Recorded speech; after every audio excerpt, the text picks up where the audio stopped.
Ok.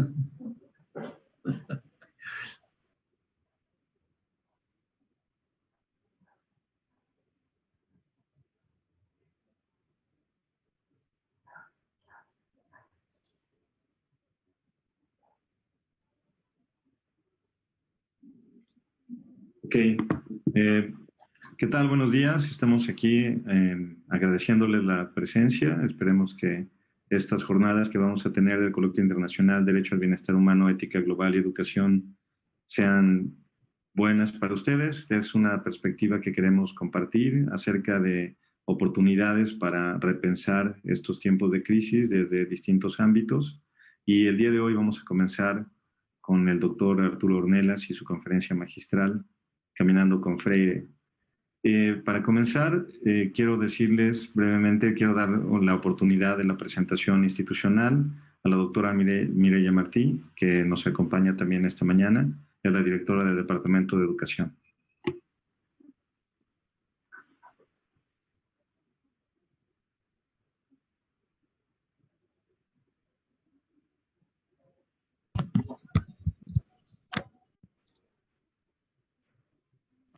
Muy buenos días a todas y a todos los presentes por este medio virtual. No sé si me escuchan.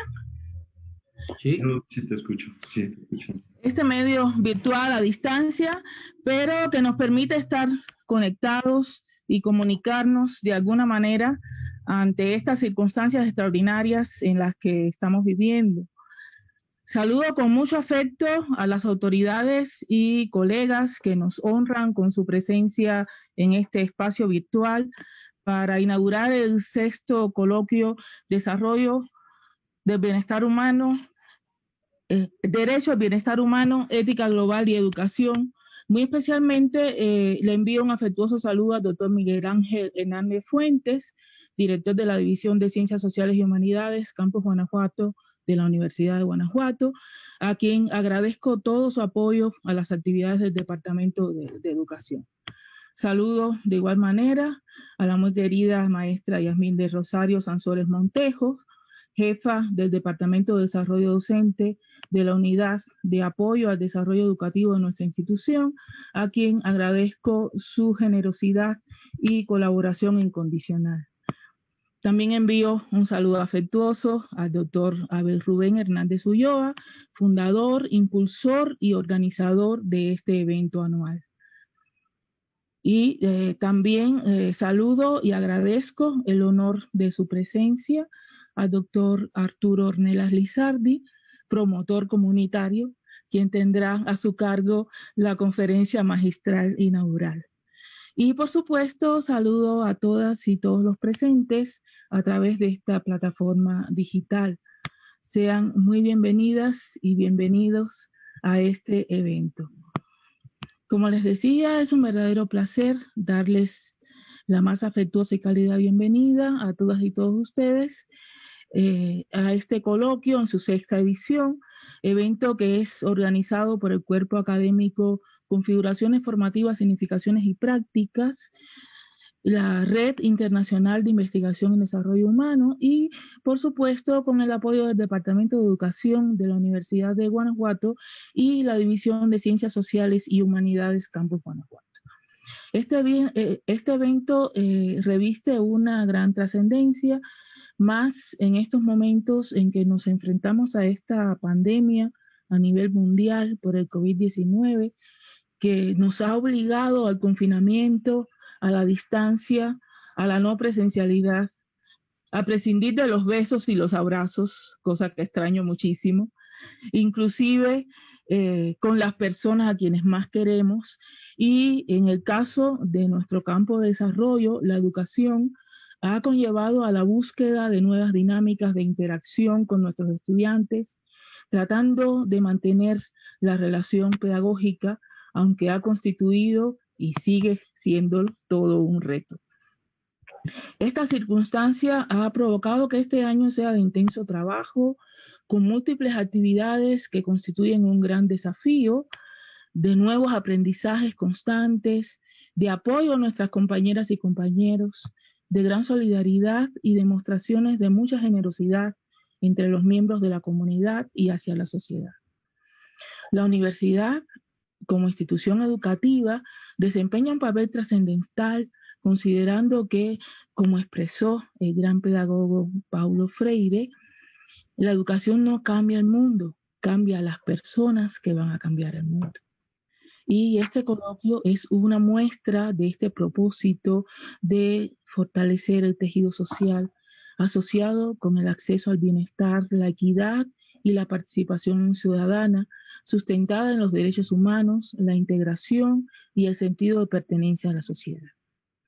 Deseo, pues, agradecer nuevamente a todas y todos por su presencia, reiterarles la más cordial bienvenida a este evento que ha sido concebido en función del desarrollo, derecho, el bienestar humano y de la educación. Muchas gracias.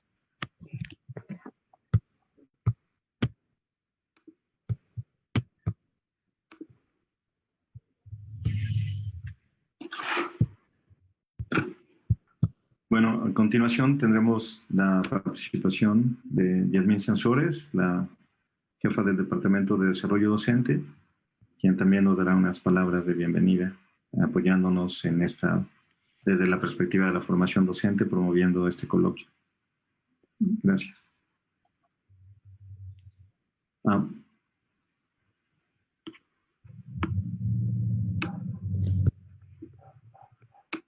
Buenas a todos. Pues yo seré breve, las palabras de la doctora Mireya, agradeciendo la invitación al doctor Abel, la doctora Mireya, el doctor Miguel Ángel, que bueno, siempre convocan al Departamento de Desarrollo Docente por la coincidencia de nuestras actividades en función de los profesores de la Universidad de Guanajuato.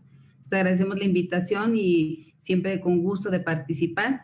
Y agradeciendo también al doctor Ornelas el día de hoy por su participación.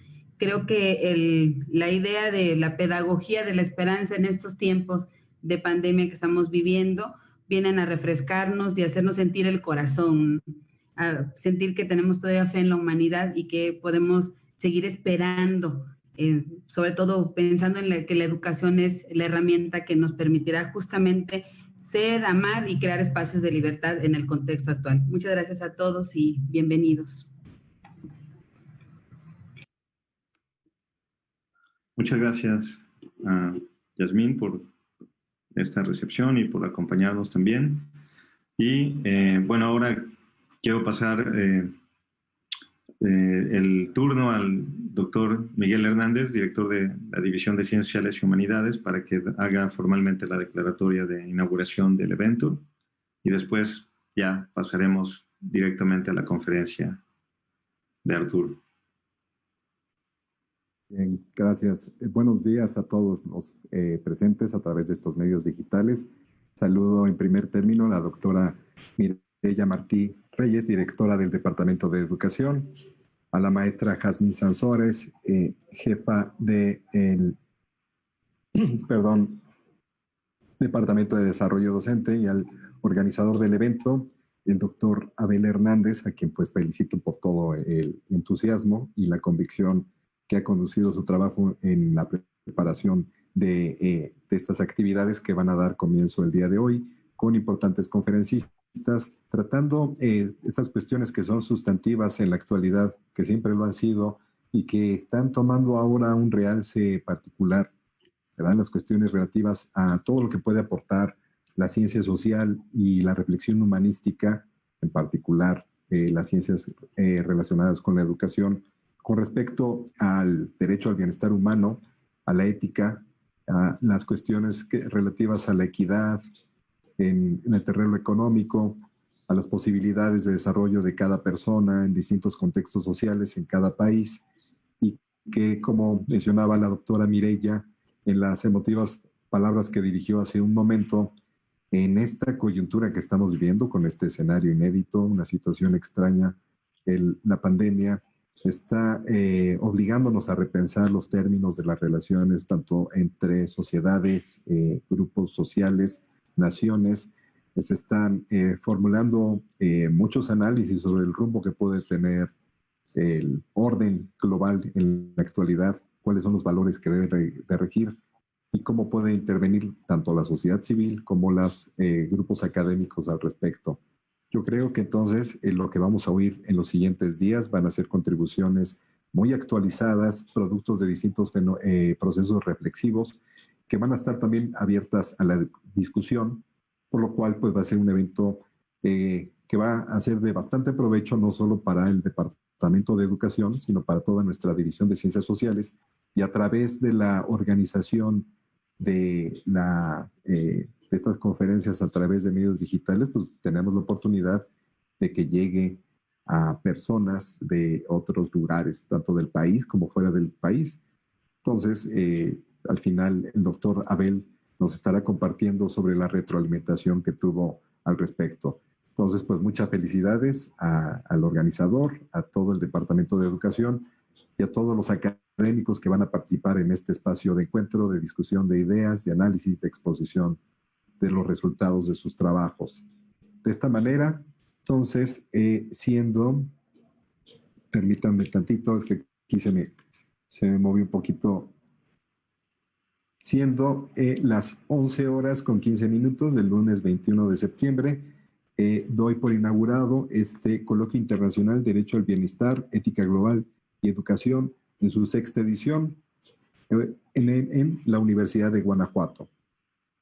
Muchas felicidades a todos. Vamos a estar atentos de las conferencias, haciendo preguntas, participando de distintas maneras y pues que sea de mucho provecho para todos los escuchas. Muchas gracias a Miguel Hernández y pues ya casi vamos a comenzar. Únicamente quiero sí hacer una pequeña semblanza del maestro Arturo Ornelas. Ya sé que él no quiere que hable de sus títulos ni nada por el estilo, pero creo que es muy importante al menos señalar que Arturo Ornelas ha tenido la posibilidad y el privilegio de conocer a importantes pensadores y que han influido en la manera de entender y valorar las acciones humanas. Pero por igual ha sido una persona que ha tenido también el privilegio de conocer a personas que no serán famosas jamás, pero que han influido en la manera en que él entiende la vida y le han dado enseñanzas de vida muy grandes. Por eso entiendo perfectamente que no le parezca mucho hablar de los títulos, porque los títulos de ser doctor, maestro, etcétera, en realidad no nos hacen las personas que somos. Y hablar de la esperanza en estos tiempos implica tratar de sentirnos en una humanidad compartida común, junto con todos los seres humanos que estamos transitando por distintos momentos y distintos quehaceres. Y yo creo que lo que me parece esencial es la palabra de esperanza que Arturo ha podido ir construyendo a lo largo de un largo caminar. Y algo que también me parece muy digno y muy importante, y en esto sí quisiera también señalarlo, es que él ha tenido la sensibilidad para poder comunicarse con distintos pueblos en distintos lugares, y eso es algo que definitivamente hace que pueda hablarnos de la experiencia de vida y de la experiencia humana y de las transformaciones también, de hacer transformaciones a partir de la experiencia y de la experiencia educativa particularmente. Entonces yo agradezco mucho la gentileza de Arturo, le agradezco mucho la posibilidad de verme como ser humano y de hacerme sentir como un ser humano, y espero que ustedes también encuentren el día de hoy una palabra en la cual puedan también resignificar sus andares y sus quehaceres para ser, para amar y crear espacios de libertad. Y esto pues es la descripción que cuando pienso en ti viene a mi mente, estimado Arturo, que eres un creador de espacios de libertad y que amas profundamente lo que haces. Y te agradezco mucho que estés aquí con nosotros esta mañana.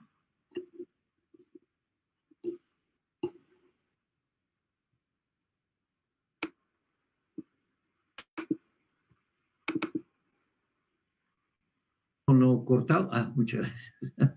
Muchas gracias. Ya empiezo a hablar.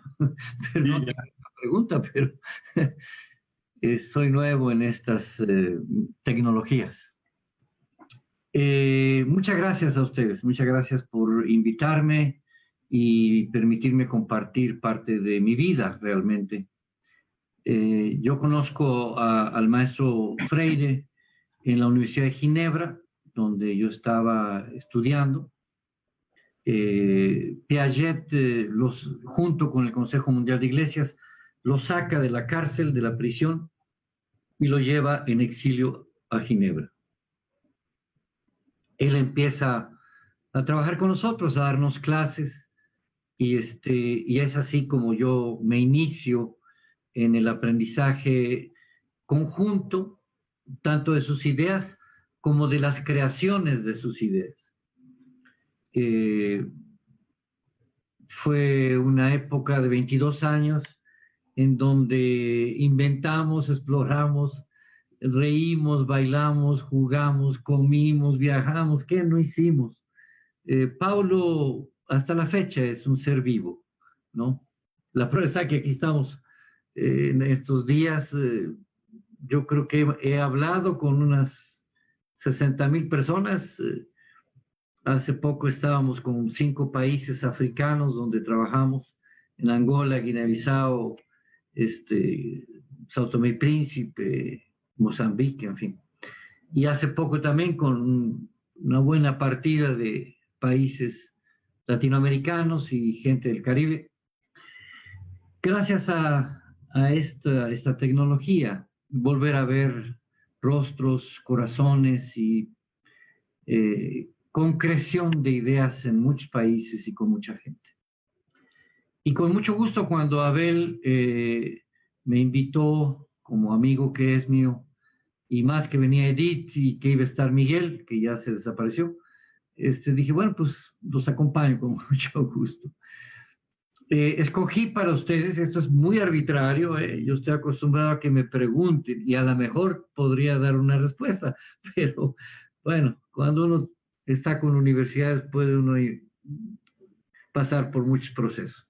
En fin, entonces, arbitrariamente escogí 2 experiencias completas para que en estos 45 minutos, 50 minutos, yo pueda caminar una vez más con el maestro y comentarles a ustedes con mucho cariño lo que yo fui aprendiendo y que seguramente ustedes lo podrán ver ahí con mucha audacia, ¿no? Tomé 2 experiencias, una que hicimos en la isla de Grenada, que está en el Caribe, y otra que es una experiencia aquí en Tepoztlán, en Morelos, en México, para que vean ustedes la correlación que puede haber cuando trabajamos con la realidad. Una cosa es trabajar con escritos o con mensajes o con clases dadas, dichas, y otra cosa es trabajar con la realidad, ¿no? Pero bueno, no sé si ya tengamos puestos los documentos que te envié para que pueda yo empezar a comentarlos. En lo que hace... En un momento yo sí lo pongo. Permíteme. En un momento lo pongo y ya comenzamos. Yo te digo cuando ya esté. Ok.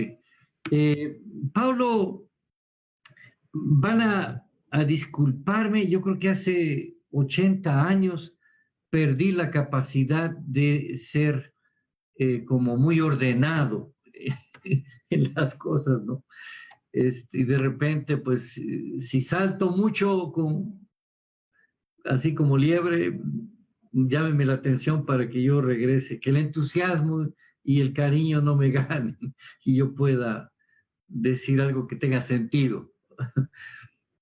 Paulo hablaba mucho de que la pedagogía del oprimido, que es un libro donde él vierte el pensamiento más crítico, más profundo y con mucha tristeza y dolor de lo que le habían hecho hasta ese momento en la vida, opresores, personas opresoras, y que años después, muchos años después, muchísima gente al darle vida a sus palabras, a sus enseñanzas, hicimos muchas experiencias en países, en universidades, en escuelas. Y entonces dice, la pedagogía de la esperanza es el vínculo lineal con la pedagogía del oprimido. La pedagogía del oprimido me viene para denunciar la opresión, para denunciar la ausencia de libertad. Y la pedagogía de la esperanza me llega como la realización de muchos sueños, de muchos quereres, decía él, y que hoy son un testimonio de que hay esperanza.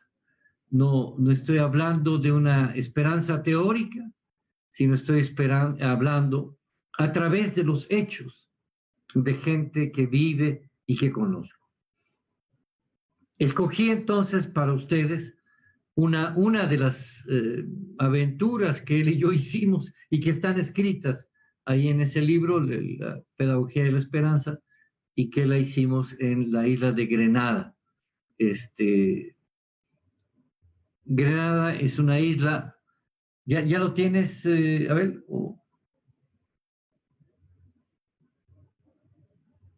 Eso es, muy bien, muchas gracias.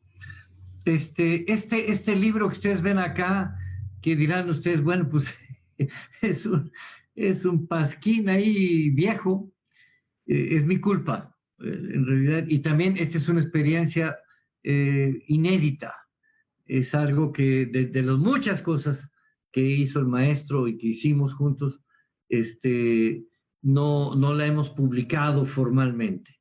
Este es el documento, tal como lo ven, es el documento. Y lo hicieron profesores, mi querida amiga Sansores. Este documentito lo hicieron profesores de Granada, del Caribe, ¿verdad? Fue un trabajo muy intenso. La siguiente, por favor, si son tan amables. Aquí quiero mostrar dónde está Granada. Ven ustedes una estrella roja, a un lado una flecha amarilla que puse ahí. Bueno, esa cosita ahí, esa es Granada. Es un enorme y maravilloso país donde confluyen muchas tribus, muchos grupos autóctonos originarios de África, como esclavos. Y ahí la tienen. Es un lugar muy hermoso. La siguiente, por favor. Bueno, como ven, no es muy grande, sin embargo, han sucedido eventos mundiales muy importantes en Granada. Adelante, por favor. La que sigue, si es tan amable.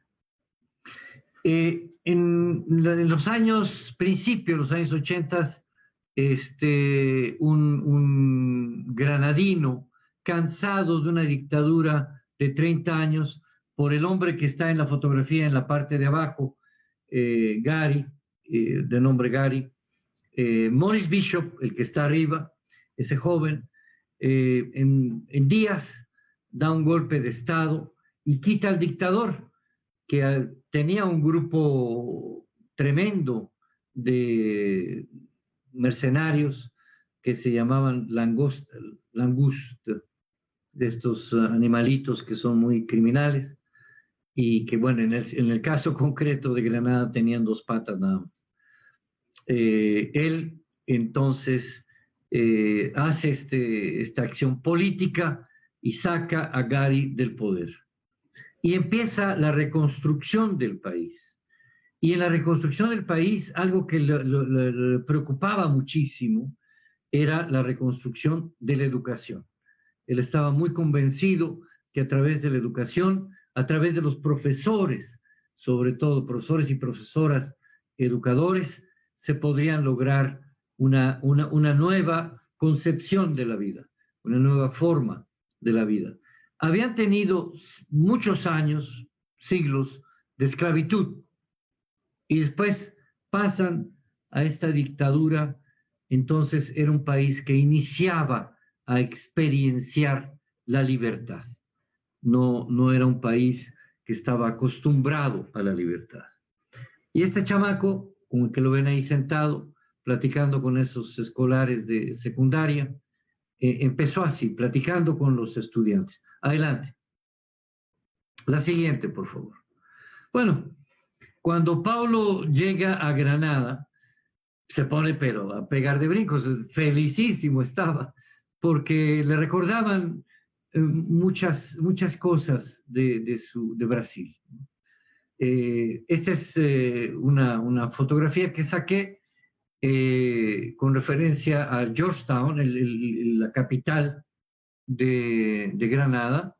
Ahí se establecieron los ingleses, ya se pueden imaginar, en este paisito, y él gozando de esa caminada en esa tarde, el día siguiente que él llegó, pues estaba encantado de todo, de la arquitectura, de la vegetación, de la gente, de los mercados. Era muy importante para él y era muy importante que nosotros, junto con él, introyectáramos la realidad con la cual íbamos a trabajar. Insisto, ahí los libros no contaban mucho. Lo que contaba era realmente saber de la realidad, conocer la realidad. Él decía, a pesar de que vivimos 50, 40, 60 años dentro de un pueblo, dentro de un país, no nos hemos dado cuenta, no hemos tenido conciencia de la realidad. No ha sido real nuestra conciencia. Hagámosla entonces real para poder entenderla. Y él se exigía mucho, tanto en Cabo Verde, en Mozambique, en Guinea-Bissau, en el mismo Brasil, y en tantos países donde trabajamos. Él buscaba ese encuentro. Ahora, él agregaba siempre un calificativo que yo lo vine a entender un poco tarde: el encuentro amoroso con la realidad. Para Pablo, la educación era también un elemento intangible, emocional, muy importante. Él decía, si los profesores, las profesoras, no están emocionados de su acto educativo, que no eduquen, porque van a educar en el aprendizaje de páginas, cuando tenemos que educar en el aprendizaje de la vida, y dentro de la vida, la resolución de los retos que nos presenta la vida. Y eso solamente se aprende en la vida misma. Esto lo oí en francés, en inglés, en portugués, en alemán, en cualquier idioma en los cuales él siempre se refería. Una tarde muy gozosa de un lugar muy hermoso. La siguiente, por favor. Bueno, ahí está el equipazo de profesores con él. El flaco ese de la camiseta café es un gordo, amigo mío, ahora. Didacus Jules. Ese muchacho era un chapulín, brincaba para allá, para acá, iba, venía, estaba emocionadísimo de que era posible, estaba su esperanza, era posible cambiar la mentalidad esclavizante y esclavista en que vivía la gente de su pueblo, para vivir en una situación de libertad y de amor. Él hoy es el representante de todos los ministerios de educación de las islas del Caribe. Didacus Jules, un gordo.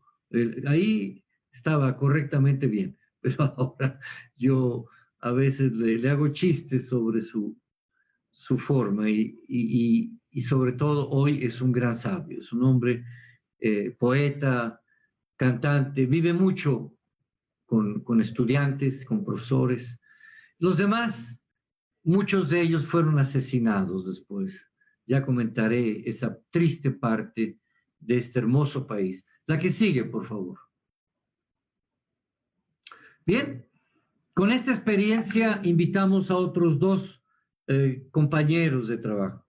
Ahí lo tienen, el segundo de abajo hacia arriba, João Bosco Pinto, un extraordinario educador brasileño, un hombre muy comprometido, excelente, que nos acompañó ese año de trabajo. El siguiente, por favor. Bien, para Paulo, en ese conocer la cultura, él dice, la cultura se conoce a través de la comida. Bueno, una buena solución técnica, ¿verdad?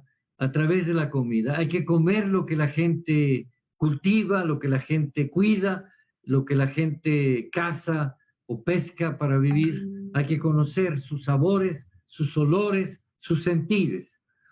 Entonces, ir a comer era una verdadera lección de vida para nosotros. Adelante, la siguiente, por favor.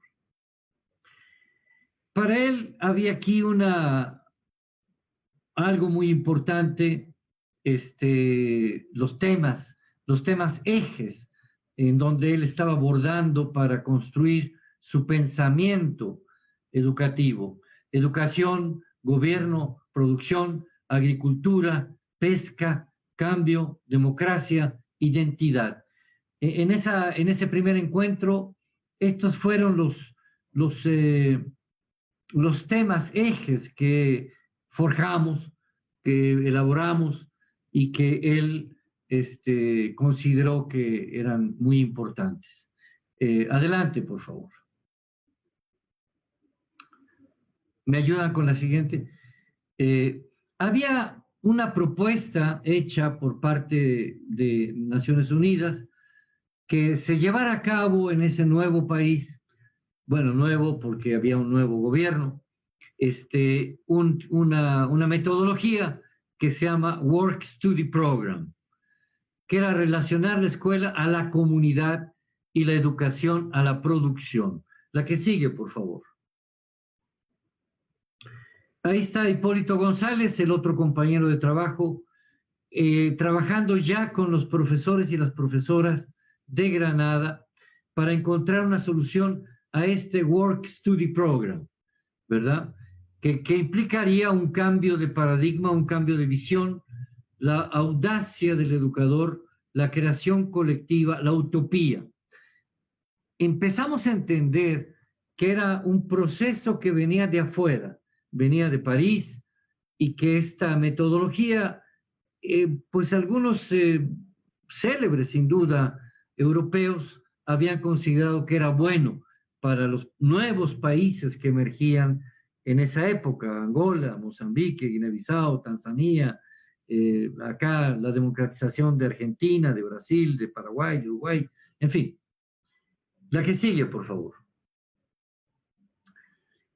João Bosco Pinto había comentado con todos nosotros, y por eso presento este esquema, que en el proceso de aprendizaje hay un primer paso que los seres humanos damos, que es percibir el objeto de conocimiento, percibirlos. Después, ver cuáles son las manifestaciones del objeto de conocimiento. Después hay que ver las causas que originan ese objeto de conocimiento. Y finalmente, cómo ese objeto de conocimiento trasciende. Y la trascendencia crea nuevos objetos de conocimiento. La conciencia va entonces girando sobre sí misma, conociendo, practicando, descubriendo, reinventando, produciendo, y ahí nos vamos. Este proceso, decía, yo sugiero que lo sigamos, lo aceptamos y lo aplicamos con el convenio de todos los profesores y profesoras de Granada. Adelante, por favor. Claro, empezamos obviamente por una observación crítica y constructiva, obviamente el pensamiento complejo, sobre la escuela, ¿no es cierto? Estos dibujos extraordinarios fueron hechos por Marcus, un estudiante de Paulo Freire, hoy es un gran dibujante, un gran cartunista y un extraordinario profesor. Ahí está la escuela rodeada de la modernidad de las ciudades, de las economías también pujantes de esa época. Pero la escuela como algo viejo, que no cambia, que le cuesta avanzar. La siguiente, por favor. Para ellos, la escuela estaba en las nubes, decían los granadinos. Es algo impensable. No todo mundo puede estar en la escuela. Hay que estar en el trabajo, pero la escuela está en las nubes. Adelante. Obviamente, en ese proceso escolarizado, pues los niños se ven atrapados, los niños, los jóvenes y los adultos, nos vemos atrapados en una prisión de libros, en una prisión dogmática de teorías que son de otros y que adoptamos o ejercemos o negamos también, obviamente. Adelante, por favor. El estudiante está clavado, no está dentro de la realidad, está atornillado a su escuela, a su salón de clases, peor todavía, más crítico, a su silla, a su asiento. Y así vemos a los escuincles. Ayer me pasé con varios niños de entre 3 y 6 años, he pasado un día muy gozoso, brincaban, saltaban, cantaban, reían, y nadie reconocía que tenía una silla, ni quería entender. Acá en Morelos no somos tan... Vaya, no hay muchos tapabocas y esas cosas. Entonces fue muy, muy encantador estar con estos libres niños. Adelante, por favor. Bueno, acá el niño que le dice, no quiero más el conocimiento que son las matemáticas, y dice ya, come, querido, esto es por tu bien. Vea la cara del pobre estudiante ahí, y obviamente este gordo profesor que quiere que a fuerzas se intoxique con tantas matemáticas. Adelante, por favor. Claro, el proceso didáctico en muchos se reduce a esto que hoy por esta pandemia estamos haciendo, ¿no? ¿Me están escuchando ustedes? Ustedes son grandes orejas y yo soy una gran boca, ¿no es cierto? Ahí está la exageración de la exageración, pero bueno, para un cartunista esto está perfecto. Adelante, por favor. Ignorante, quédate en tu lugar. Ahí están las jerarquías, ¿no? Que son muchas, hoy ya son muchas. A veces muy cansadas, a veces muy inútiles también. Adelante, por favor. Y el chavo obviamente está en el mundo, o sea, está pensando en su trabajo, en ordeñar la vaca, en su labranza, en bailar el baile de los chinelos acá en Morelos, ¿verdad? Y bueno, ahí está pensando más en su mundo real que en su mundo académico. Adelante, por favor. Y bueno, claro, el profesor introyectando, pues no podemos estar ajenos los profesores, los adultos, a la realidad que también tenemos y que también vivimos, o las actitudes que crea esa realidad, la del cura, la del juez, la del militar, la del político, ¿no? Que van conformando estructuras mentales y de comportamiento muy claras. Adelante, por favor. Y bueno, con todo esto junto, el futuro del estudiante, pues ahí está claro, ¿no? Como que hacia allá debería de ser su futuro, porque lo fabricamos desde más antes. Adelante, por favor. Claro, los investigadores educativos, pues también viven dentro de una esfera, ¿verdad?, que les permite ahí estar estudiando sus contenidos temáticos de educación. Adelante, por favor.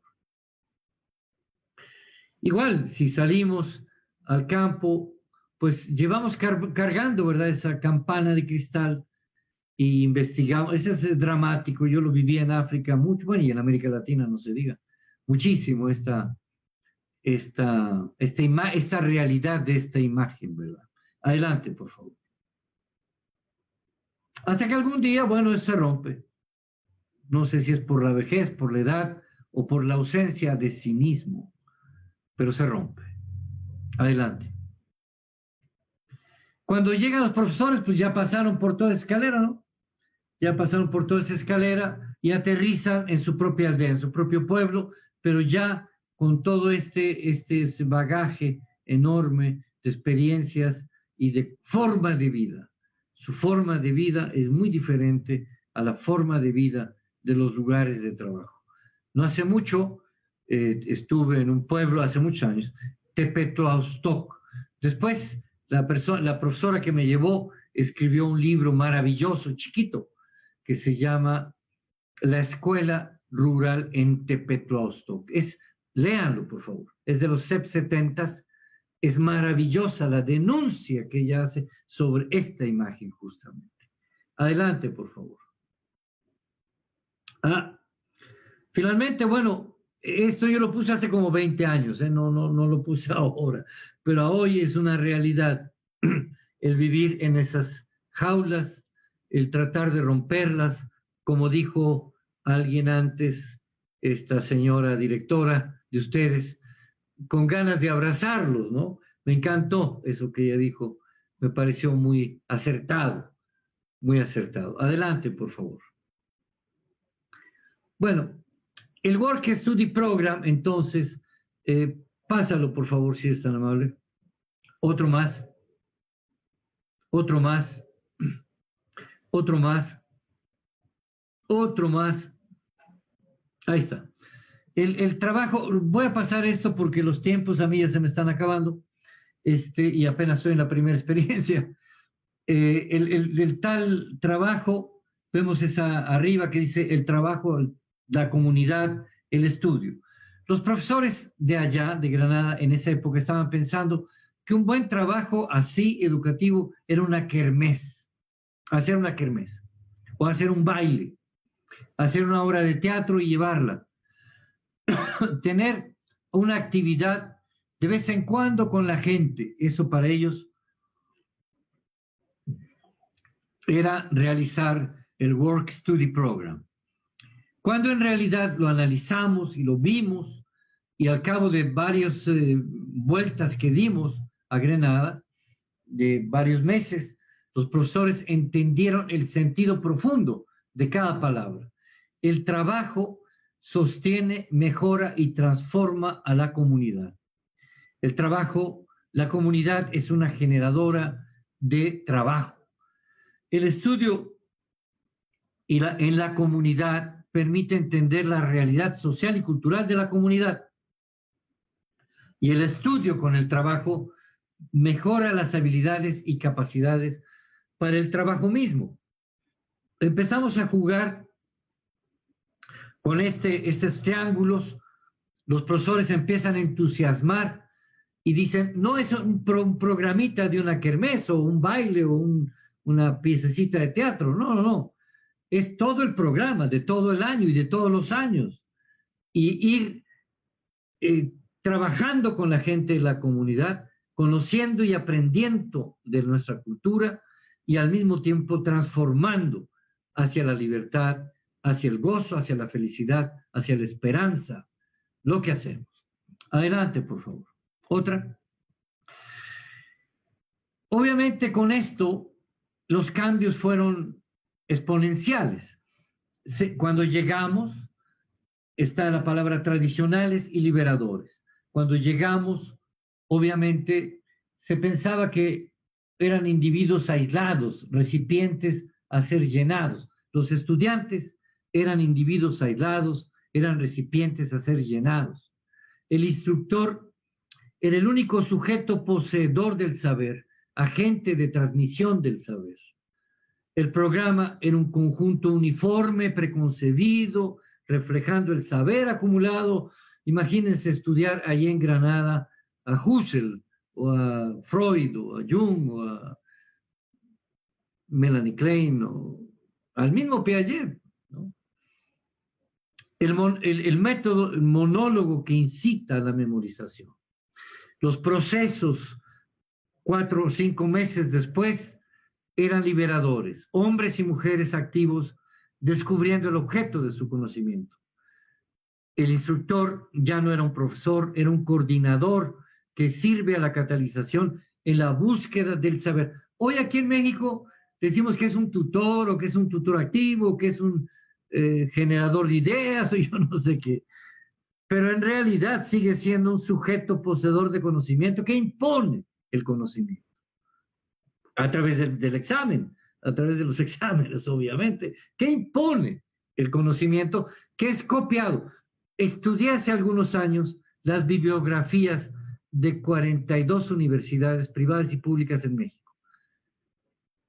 36 de esas universidades, las bibliografías del contenido temático de las licenciaturas eran libros extranjeros, americanos, canadienses, ingleses, franceses, y había muy pocos libros de mexicanos sobre la experiencia mexicana en ingenierías, en ciencias sociales, etcétera, etcétera, etcétera.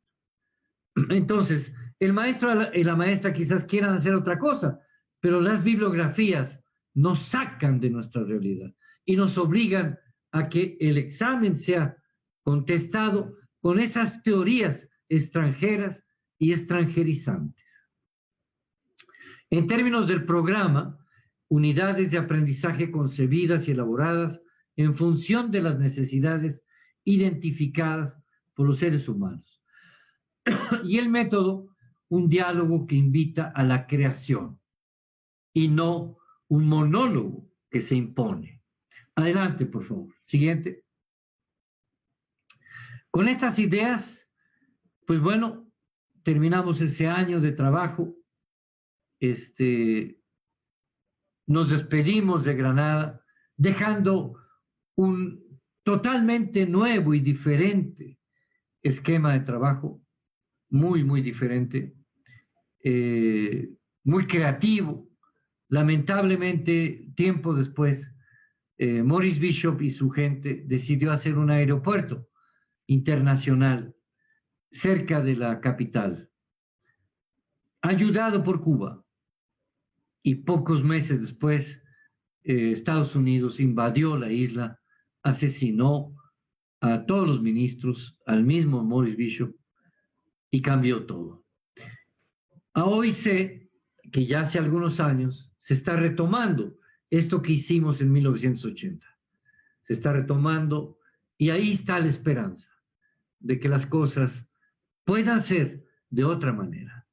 No porque la educación sea de otra manera, sino porque los seres humanos que estudiamos esa educación seamos más auténticos con nosotros mismos y no copias extranjerizadas de lo que no somos nosotros mismos. La siguiente, por favor. Bueno, no sé si hay otra siguiente. Bueno, ahí está cuando lo conocí. Yo tenía 18 años y estaba exilado, yo también, en Ginebra. La siguiente, por favor. Bueno, Carlos Tunerman de Nicaragua. De ahí pasamos a la Cruzada Nacional de Alfabetización en Nicaragua, que no pienso pasárselas a ustedes ahorita. Son 5 minutos para las 12. Quizás podrían poner el otro documento que les envié, por favor.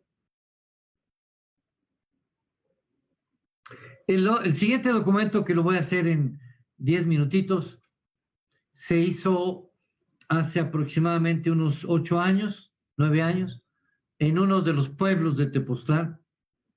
¿Sí lo tienes o Abel se lo llevó? Sí, yo lo tengo y en un momentito lo pongo. Si quieres ir haciendo el preámbulo, porque estaba medio largo, entonces me costó trabajo bajarlo. Sí, son 120 diapositivas, pero no pensaba nunca presentarlas todas, no se preocupen.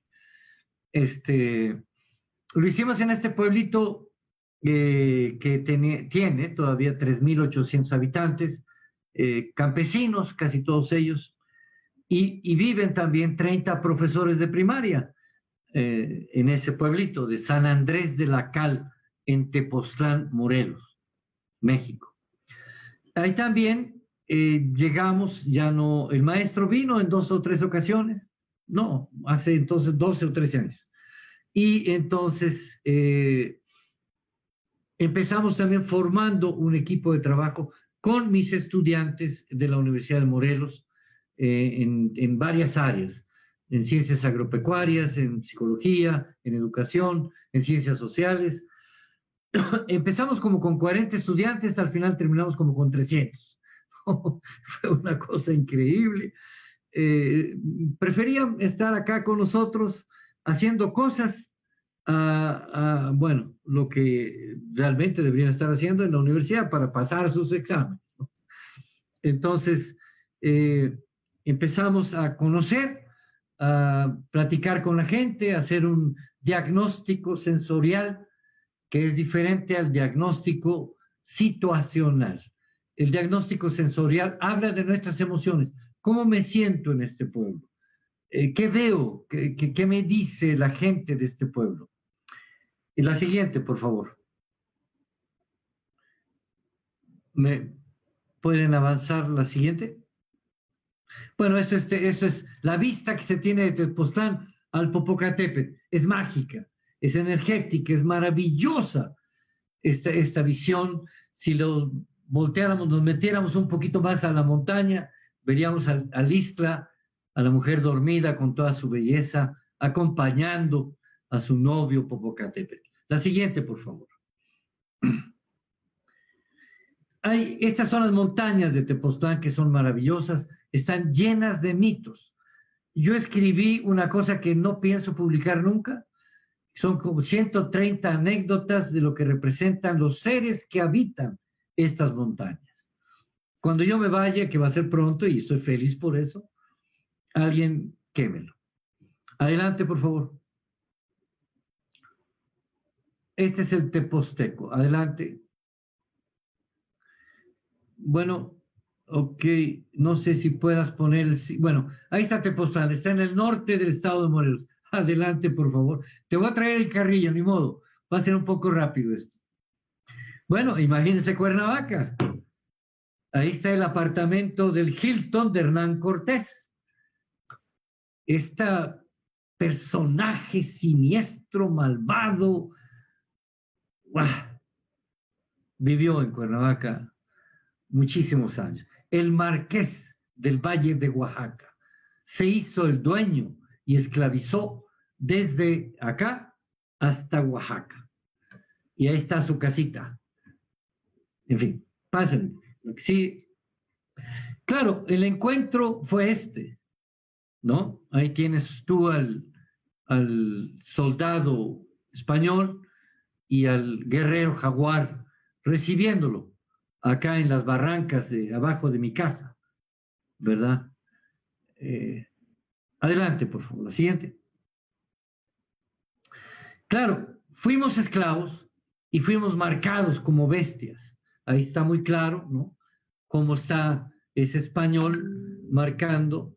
Durante 280 años fuimos marcados como bestias, porque éramos propiedad de un señor.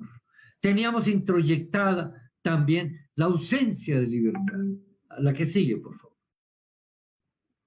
La que sigue, bueno, ahí abajo está el valle de Tepoztlán, ahí está el pueblito, casi no se ve, pero bueno, ahí está. Adelante, por favor. Ahí está, muchas gracias.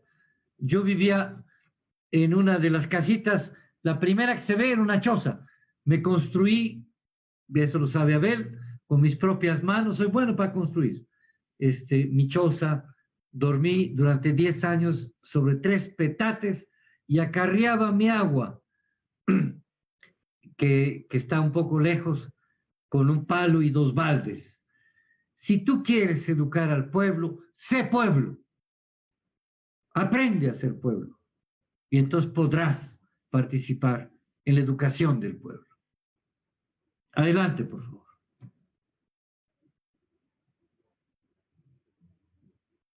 ¿La que sigue?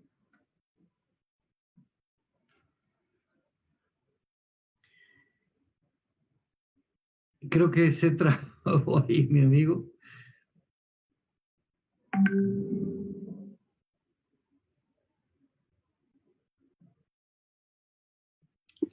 Sí, se me trabó un poco. Voy a dejar de compartir y a ver si puedo abrir el PowerPoint, porque ya lo tenía también. Y ahorita espero que sea más rápido. Bien. Bueno, con los estudiantes de la UAM y profesores de la UAM, lo que fuimos haciendo fue reelaborar estrategias de lo que ustedes conocen como el diseño curricular. Esta famosa cosa. Ay Dios, cómo sufrí yo en Ginebra estudiando con Masaranti y con otros muy importantes, Pierre Furter y compañía. Este asunto del diseño curricular. Diseñar con la realidad es también no olvidar que existen cuerpos teóricos. Ahora, ¿cómo hacer para que la teoría no sea tan árida y que la realidad no sea tan alegre o con mucho tequila, ¿no? Sino cómo juntar nuestra enorme y maravillosa cultura de mexicanos y estas teorías a veces un poco ajenas, hermosas. Yo no creo que Freinet se equivocó, yo creo que hizo cosas maravillosas. Yo creo que Rousseau mismo hizo cosas excelentes. No se diga Piaget, obviamente, y tantos otros grandes educadores y educadoras, europeos o norteamericanos, canadienses, en fin. No lo dudo, lo hay. Pero cuando eso se confronta con la realidad, entonces toma forma, toma identidad, ¿no? Decía el maestro Freire en este caminar con él, según Abel, él nos decía, el mundo de las ideas es un mundo falso. La idea número 1 construye la idea número 2, número 3. Cuando llegas a la idea 125, ya se te olvidaron las primeras 70 ideas.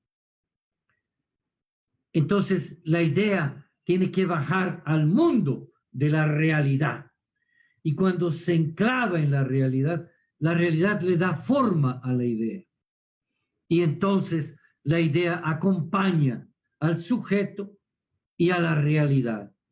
Y entonces la idea se convierte en una idea cierta, en una idea de verdad. Y con esto reconstruimos nuestro ser y nuestro existir. De lo contrario, nos traicionamos. Esto a mí no se me olvida, porque obviamente los suizos son hiperteóricos, ¿no? Y tienes que estudiar en serio, y no hay cuento, ¿no? Entonces,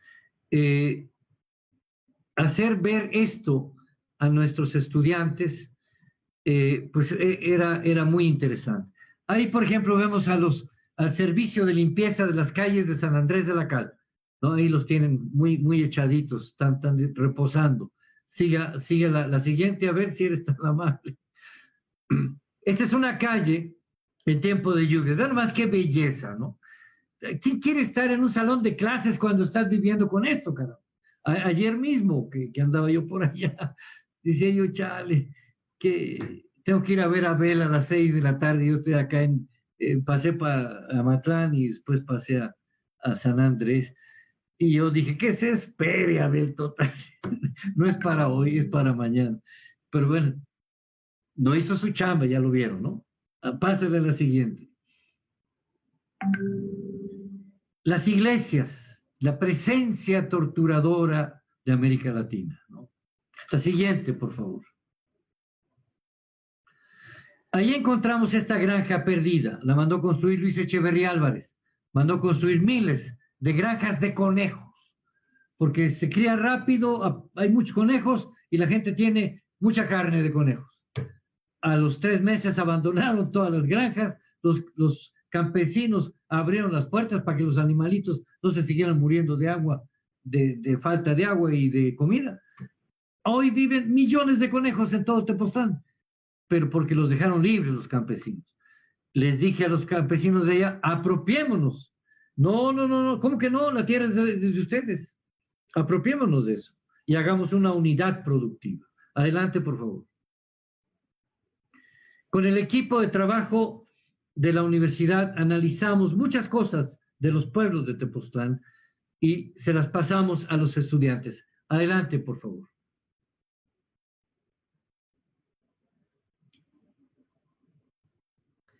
Ahí están, reuníamos en asambleas, comunicábamos con la gente, tomábamos decisiones, estudiantes universitarios, son estos flacos que se ven ahí arriba con camisetas de rayas y eso, hay varios de ellos ahí mezclados con la gente, aprendiendo del decir de la gente, del pensar de la gente, de cómo la gente estructura las ideas, con qué ímagos, con qué imágenes hace su realidad. Adelante, por favor. Hicimos un primer diagnóstico, ahí están los diagnósticos de lo que ahí se enteraron, por ejemplo, en San Andrés de la Cal, que había más mujeres que hombres. se espantaron los hombres, porque dijeron, esas mujeres van a tener hombres de fuera. Inmediatamente, la semana después, se fueron a México y trajeron a todos los muchachos de San Andrés que se habían ido a trabajar de braceros a la Ciudad de México. Y después había más hombres que mujeres, mejor. Ahí está, para ellos, mejor. Entonces, así fue como encontramos un grave problema para ellos. Adelante. Adelante. Tuvimos una gran cantidad de reuniones con los estudiantes y grupos de mujeres, analizando la situación de la mujer y de la mujer con la familia y con el trabajo. Adelante, por favor. Adelante. Hicimos marchas, también había muchos asesinatos y muchas violaciones de gente de fuera de Tepoztlán, y hasta cerramos Tepoztlán para evitar esos homicidios. Adelante, por favor. La gente empezó a tomar conciencia social, empezó a darse cuenta de la fuerza que tiene el pueblo cuando se une. Adelante, por favor. Empezamos también con la alfabetización, alfabetizar en el método freudiano para conocer mejor la realidad. Y inventamos ahí 47 palabras que nos dieron al final 380 palabras y terminamos con 700 palabras. Adelante, por favor. No explico el método porque no me da tiempo. Adelante. Empezaron a aparecer murales que empezaron a pintar en las casas viejas, hermosas, de adobe, en las bardas de las iglesias. Adelante, por favor. Balbina, mi gran maestra, gran curandera, partera, chamana, extraordinaria mujer. Cuando terminó el curso de alfabetización, se acercó y me dijo, profe, ¿y ahora cómo hago que se me olvide? Digo, ¿para qué? Si ganó mucho sabiendo escribir. Sí, pero me sigue gustando mi realidad real. Entonces haga poemas. Ella y otro gran campesino, extraordinario campesino, a quien yo mismo le enseñé a leer y escribir, Malaquías Flores, que escribió 400 poemas y canciones después, junto con Balbina. Vamos pronto a publicar, por exigencias de las familias de ellos, el cancionario de Balbina y mi gran maestro, Malaquías Flores. Adelante, por favor. Bueno, ahí está la granja, ya han pasado unos meses. Adelante, por favor. Tomamos la granja y metimos pollos y gallinas. Adelante. Adelante. Ahí están 3 de mis discípulos de aquella época. Hoy son grandes empresarios de miel y de pollos y gallinas, obviamente, ¿no? Adelante, por favor. Mujeres que van a recoger los huevos para llevarlos a vender o para llevarlos a comer, ¿no? Adelante, por favor. Después vimos que se sembraba poco, siembras más organizadas. Nos fuimos a Hidalgo, le pedimos a la promotora de la tuna y el nopal que nos regalara pencas, nos regalaron 65,000 pencas y empezamos la siembra del nopal y de la tuna en San Andrés y otros pueblos de Tepoztlán. Adelante. Abel, despierta, gracias. Regrésate no despiertes tanto. Ok, ahí está el nopal y había que ponerle ese plástico. De repente bajó la producción y le dije a los compañeros, porque vivíamos cada uno en un pueblo, era sine qua non. Vamos a ver qué hacen en la noche. Y efectivamente de noche iban y le quitaban los plásticos. ¿Para qué les quitan los plásticos? Si hay que dejar la humedad. Lo dice, no, están encerraditos todo el día y en la noche ni siquiera pueden ver las estrellas. Les vamos a quitar toda la noche los plásticos. Van a tener menos nopales. No importó. Así lo hicieron. Introyectando ya el concepto de libertad. Si lo que voy a comer lo hago prisionero, yo me hago prisionero. Esa dialéctica empezaba ya a entrar en esas mentes. Después, técnicamente entendieron que era necesario. A hoy los tapan, día y noche, pero siempre andan con esa culpa. Adelante, por favor. Hicimos la fiesta del nopal, hicimos la fiesta del cempasúchil, del agapando, hicimos la fiesta de las verduras, de los novillos, de las ovejas. Hoy hay como 30 fiestas en los pueblos de Tepoztlán que traen a muchos turistas y que ha sido el trabajo de tener sembradíos y crianzas ordenadas, ¿verdad?, dentro del espíritu campesino. Adelante, por favor. Adelante. Ahí está. Esa va a ser parte de las últimas que paso para no seguirme comiendo más tiempo. Mis estudiantes les enseñé algo que aprendí en África, que era sembrar en tierras áridas. Primero hicimos un ensayo entre mis estudiantes universitarios en un pequeño terreno baldío. Adelante, por favor. Se trata de escarbar hasta el nivel de las rodillas, que no se ven ahorita. Ahí está. Y hacer estos agujeros, espolvorear la tierra. Después ven estas ollas aquí al lado, se las compramos a alfareros de Ocotepec, otro pueblo. Y esas ollas, la que sigue, por favor,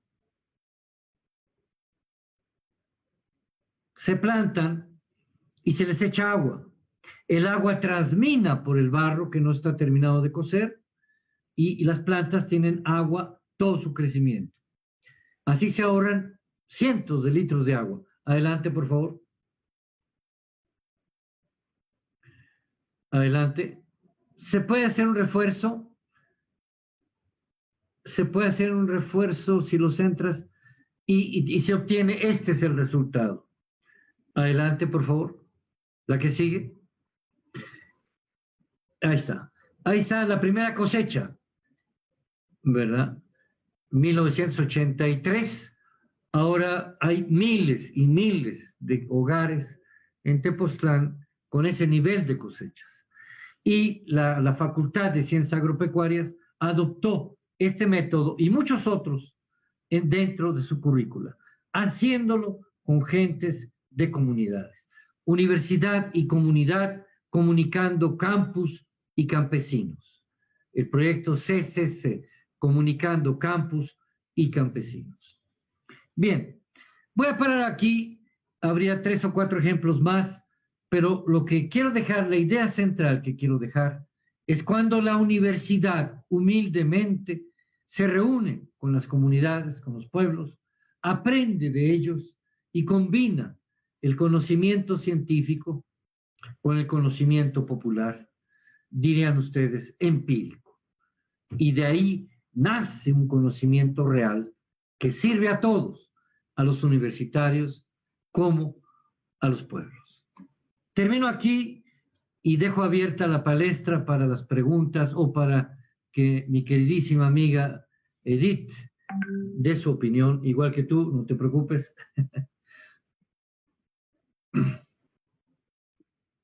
Vamos a dar un pequeño espacio ahora para justamente una reflexión que invitamos a egresados del programa de maestría que nos acompañaran y que hicieran una pequeña reflexión sobre tu presentación. Y justamente Edith, que tuvo el valioso apoyo de tu parte para su tesis, la invité también, y a Charlie, que es un buen recién egresado del programa. Entonces queremos compartir un momento, unos 10 minutos cada uno, y luego ya abrimos a las preguntas de todos los que estén por aquí.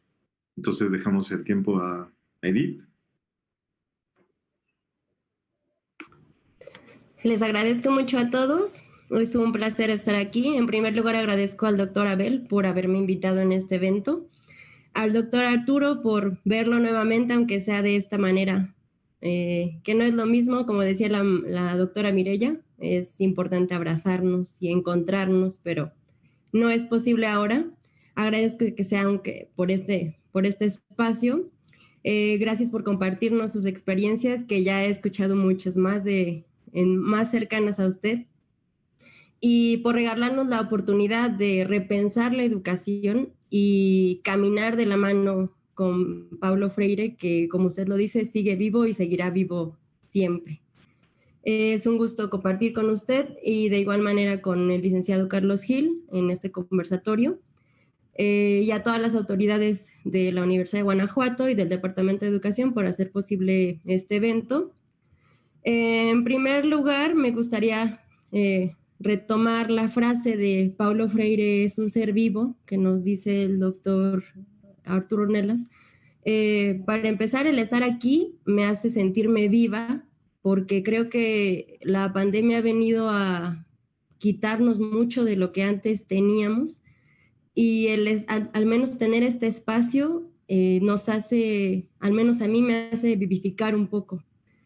Y creo que a pesar de que han pasado muchos años de todo lo que Paulo Freire hizo, siguen vigentes, y yo creo que tengo que seguir leyendo, releyendo, compartiendo para realmente entender la esencia de lo que Paulo Freire nos quería compartir.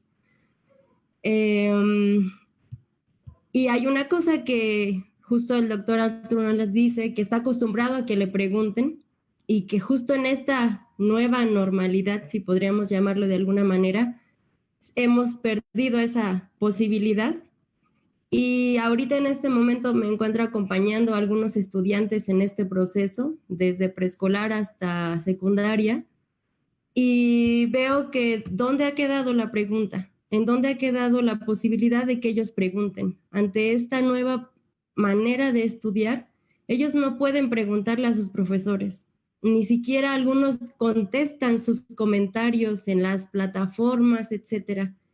Entonces, ¿realmente está siendo tan mecanizada la educación ahorita que no veo que estén aprendiendo? El conocimiento sigue estático, siguen siendo unos recipientes para recibir información y obviamente no van a generar algo. Y a mí se me hace que de las crisis principales que vamos a tener ante esta pandemia es la educativa. Yo creo que la educación va más allá de lo económico, que sí es muy importante y es preocupante. Yo veo que los estudiantes están en un proceso muy complicado y compartiendo con sus familias que también están en unos procesos muy, muy difíciles. Entonces, lo que usted nos regala de sus experiencias me hace querer regresar a esa vida que teníamos antes, que podíamos salir, que podíamos vernos, que podíamos oler el campo, todo lo que teníamos antes, que ahora no es igual. No sabemos cómo va a ser después, pero ahorita no podemos vivirlo de esa manera. También me gustaría retomar lo que dice usted, de que la educación es un encuentro amoroso con la realidad, y justo con estos jóvenes y niños que yo he compartido en estos últimos meses, no veo el amor en ninguna manera. O sea, sigue siendo el yo te digo qué hacer y tú lo haces, y lo tienes que hacer porque yo lo digo que así es. Entonces el amor no está, el encuentro amoroso no existe, y cuando yo me comparto con ellos o estoy ahí, trato de un poco retomarlo, pero lamentablemente algunas mamás, papás, solamente lo que quieren es, bueno, le dejaron esta tarea a mis hijos, yo lo que quiero es que la hagan. La preocupación está en hacer mecánicamente lo que piden. No están pensándolo, no están imaginando cómo podría ser el mundo diferente, simplemente es hacerlo mecánicamente.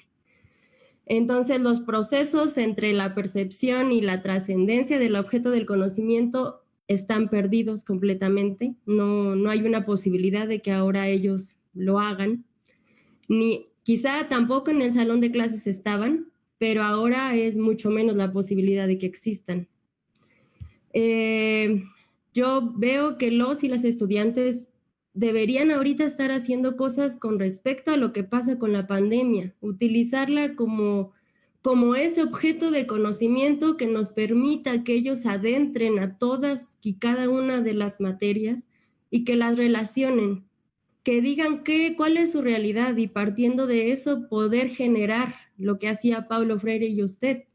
¿Qué pasa ahí para después avanzar y no al revés? Seguimos con el mismo programa que ya planteó la SEP, sin moverle absolutamente nada, igual lo pasan por internet, lo pasan por televisión, por cualquier otro medio, pero eso no está dando pie a nada. Entonces, a mí me gustaría saber qué ha provocado en los niños esta pandemia, qué sienten ellos ante la pandemia, más allá de si están o no entregando las actividades. ¿Cómo se imaginan que va a ser su mundo después de que pase la pandemia y no sabemos cuánto tiempo va a ser? Esos son realmente lo que yo creo los desafíos a los que nos vamos a enfrentar.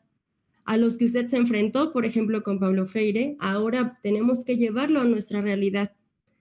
Y lamentablemente el primer desafío al que se encuentran los niños ahora y los padres de familia es que no saben ni siquiera utilizar las plataformas.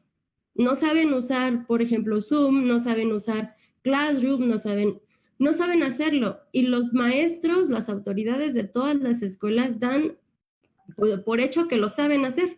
Y entonces ya les dicen, si tú no lo mandaste en el tiempo que yo te lo pedía, tienes 0. Y entonces, ¿cuál es su realidad? ¿Dónde están viendo sus necesidades? No las siquiera se están tomando en cuenta nada de lo que ellos necesitan realmente. Ese es el primer desafío.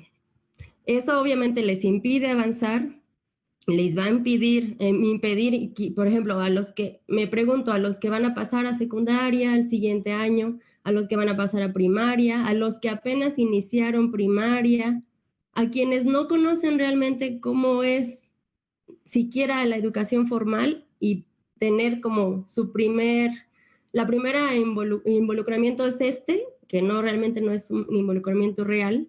Entonces ahí estaría como uno de nuestros grandes desafíos. Y en eso que todo mundo hablamos y que a lo mejor nunca entendemos como diseño curricular, pues tenemos ante un gran reto de esos programas o contenidos que no deben ser preconcebidos, que deben estar ahorita centrados en lo que está pasando con la pandemia. Y de ahí podemos tomar todo para realmente hacer un diseño curricular o como sea que se le quiera llamar, para que realmente baje a los estudiantes y a los papás y ellos puedan tener un conocimiento real. No como recipientes, sino que ellos nos den, porque siempre Paulo Freire decía, no eres solo educador, eres educador y educando en todo momento. Y ahorita no está haciendo ni uno ni otro, quizá. Entonces, esa es como lo principal. Y obviamente la ausencia del diálogo, que no tenemos en este momento, pues nos aleja aún más de esa posibilidad de generar un espacio educativo en donde los niños tengan un conocimiento real. Entonces, me pregunto cómo lo haremos. Yo creo que las palabras generadoras deberían surgir de esto, de la pandemia. ¿Cuáles palabras nos entregan los niños? ¿Cuáles palabras nos entregan los papás? Porque ahora también los papás y mamás tienen un lugar distinto. O sea, antes dejaban a sus hijos en las escuelas y se iban a sus trabajos o a la casa. Pero ahora se han involucrado de una manera distinta con la educación. Y ellos tampoco están preparados ante eso. Yo me he encontrado con todas las mamás con las que estoy con sus niños y tienen un estrés horrible. Porque dicen, es que yo no sé qué hacer, no les sé ayudar, no sé cómo decirle. Y entonces están en un constante estrés, enojo, es que él no quiere hacerlo, yo no sé cómo decirle.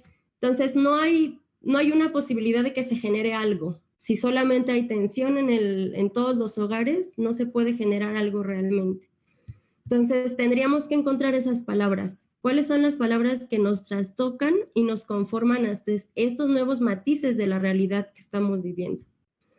Y para terminar, me gustaría decir que tenemos pues una gran posibilidad en nuestras manos, así como usted la tuvo con Paulo Freire en su momento, para acompañar a los estudiantes, a las familias y a las comunidades, para que nos compartan lo que necesitan en esta nueva normalidad o en ese nuevo matiz de vivir, para formar una educación distinta. Quizá la educación que venga después de la pandemia tendría que ser completamente diferente a la que antes teníamos, porque ya no somos los mismos, ya hemos vivido cosas que nos han movido de todas las maneras posibles, entonces no podría ser ni siquiera la educación formal igual. Tendríamos que generar otras posibilidades, tendríamos que repensar lo que nos pasó. ¿Y qué vamos a hacer ahora con eso? No puede solo quedarse ahí. Tenemos que llevarlo realmente a las aulas y sacarlo y volver a entrar y salir hasta que realmente el conocimiento se construya. Y es ahí en donde yo creo que nunca vamos a perder lo que Paulo Freire dijo. Tenemos que recuperar la esencia, tenemos que recordar que está ahí y no dejarlo. Siempre tenemos que estar retomando una y otra vez sus palabras para que no se nos olviden. Y además, como él decía, tenemos que educar la esperanza. Más en este momento hay que educar la esperanza. Tenemos que tener en nuestra mente qué es lo que vamos a hacer con lo que estamos viviendo. Creo que ahorita, como las palabras que han estado a lo mejor en la mente de todas las personas, es el miedo, el estrés, la preocupación, la muerte, y debemos pensar en que no va a ser siempre así, en que la esperanza debe estar ahí y debemos caminar con ella como esa utopía que va a generar muchas cosas después, tanto en lo educativo como en la vida en general. Y que la esperanza siempre, siempre, siempre debe ser parte de nuestra esencia ontológica y que debemos seguir adelante. Entonces agradezco mucho este espacio, esta posibilidad de decir un poco de lo que he sentido en estos meses y de volver a escucharlo, doctor Arturo. Muchas gracias. Muchas gracias, Edith. Y vamos a dar una oportunidad ahora a nuestro compañero Carlos Sepúlveda Gil. Claro, su nombre estaba mal en el programa. Pero bueno, vamos contigo. Hola. Pues muchas gracias por la oportunidad bueno, primeramente por la invitación y la oportunidad de dialogar con el doctor Arturo y también con Edith y Abel y también me gustaría agradecer a la doctora Anel que por ahí hizo la invitación también. A mí me gustaría comentar o señalar cómo es que llego aquí, porque las circunstancias fueron muy, muy extrañas, ¿no? y bastante, un poco jocosas quizá. De inicio me invitan a esta mesa de diálogo y en primer instante me sentí un poco extraño porque pues yo no manejo tanto al maestro Freire, ¿no? Y me sentí halagado y dije, ¿por qué me invitaron? Pero bueno, dije, soy un actual egresado de la maestría en investigación educativa y bueno, tengo que hacer mi trabajo, ¿no? Investigar sobre la educación. Entonces, ese fue mi primer ataque de pánico porque no sabía cómo afrontar a Freire, ¿no? Y pasa algo muy curioso cuando apenas había leído un poco de Freire, o sea, lo conocía, pero no a profundidad. Entonces me pregunté, ¿yo qué tengo que decirle a personas que han estudiado toda su vida o que conocen todas las obras del maestro Freire? ¿Yo qué tengo que aportar, ¿no? Y cuando estoy estudiando Freire, pasa algo muy curioso, que pues de inicio me parece extraño el maestro Freire, pero entre más lo estudio, más particular se me hace, como si lo conociera de toda la vida. Es algo bastante extraño. Comparto su rabia, su esperanza, todo el camino que está trazando. Y, a ver, entonces, llego a la conclusión no, como al señalamiento de que esta simpatía que tengo con el maestro Freire o este acerco o apego que puedo llegar a tener acerca de él es porque de alguna u otra manera ya lo conocía, es decir, se repite en otros agentes que manejo. Yo soy artista plástico y quizá puedo hablar de Picasso, de Duchamp, de Toledo, etcétera. Y se repite bastante el maestro Freire en estos agentes, ¿no? Hay una anécdota del maestro Toledo que falleció hace no mucho tiempo, que cuenta que cuando él era bastante joven y estaba en la Facultad de Artes, se acerca el maestro Tamayo y los ve que están estudiando en Oaxaca. Se ve que están estudiando la figura anatómica, las 7 cabezas y media, el ideal griego de hombre. Entonces el maestro Tamayo les pregunta, ¿por qué están estudiando el ideal de belleza griega si ustedes ustedes sí, es decir, nosotros, también era oaxaqueño, somos chaparritos, cabezones, tenemos otro color de piel, otra fisonomía. ¿Por qué estamos estudiando el ideal, el canon griego? Entonces, esto fue un parteaguas para el maestro Toledo. Entonces, aquí es cuando uno se pregunta, ¿cuál es la realidad? ¿Y cuál es la realidad que debemos estudiar? O sea, ¿cuál es la realidad que nos representa? Y respecto a cuál es la realidad que nos representa, cuando termina mi formación como maestro en investigación educativa, la maestría fue un poco extraña, ¿no? Porque soy artista plástico, tengo otros modos y metodologías, entonces poco a poco fui encajando y como reflexión final de este proceso educativo, llego a la conclusión de que si la educación no es un gran laboratorio, es decir, donde se puede experimentar, donde se puede hablar sobre amor, sobre el corazón, sobre la esperanza, utilizar también métodos científicos, es decir, a grandes rasgos, un gran laboratorio. No sé, si no es esto, la educación no me interesa, pero justamente es esto, ¿no? Es un gran laboratorio donde tienen voz todos los agentes y bueno, eso es algo. Y bueno, me gustaría retomar una pequeña cita de Freire que dice, girando alrededor girando alrededor de la comprensión del mundo. Es decir, aquí es donde volvemos a conectar con Tamayo y con Toledo, que sobre cuál es nuestra idea del mundo, ¿no? Y bueno, por último, voy a hacer dos anotaciones más. Primero es, ya lo olvidé eso, perdón. Bueno, entonces voy a cerrar con, perdón, que quería darle un agradecimiento lo voy a llamar Arturo porque ya estuvimos escuchando antes que eso de los títulos, a mí también me parecen un poco sobrados, ¿no? A mí me gustaría presentarme como, hola, soy Carlos y soy dibujante, y no más. Entonces, le quería dar el agradecimiento a Arturo por la exposición que hace, porque yo aprendo a través del método gráfico y bueno, fueron imagen tras imagen y enseñanza tras enseñanza y tiene mucho valor para mí, en especial las últimas diapositivas cuando está hablando sobre la plantación, no sé si eran lechugas o eran coles. Pero bueno, para el caso lo mismo, la plantación de estas plantas, porque, pues no sé, yo tengo en mi huerto chiltepín y son parte del amor de mi vida, ¿no? Entonces, hay otras maneras de aprender y hay otras maneras de cuidarnos a nosotros mismos. Estos chiltepines los planté desde semillas y ahora son orgullo de que son del chile más picoso de mi colonia y también son las plantas más bonitas que existen, ¿no? Y bueno, por último, quería hacerle 3 preguntas a Arturo, que son respecto a Freire. La primera es, ¿qué le faltó al maestro Freire? Es decir, y lo digo con ingenuidad, porque no sé qué le faltó. O sea, habla sobre comunidades, sobre campesinos de la caña del azúcar, fue exiliado, escribió pedagogías de lo que uno se imagine. No sé, ¿qué le falta al maestro Freire? La segunda es, ¿cómo borrar o deshacer la idea del mito? Porque creo que es bastante marcada en sus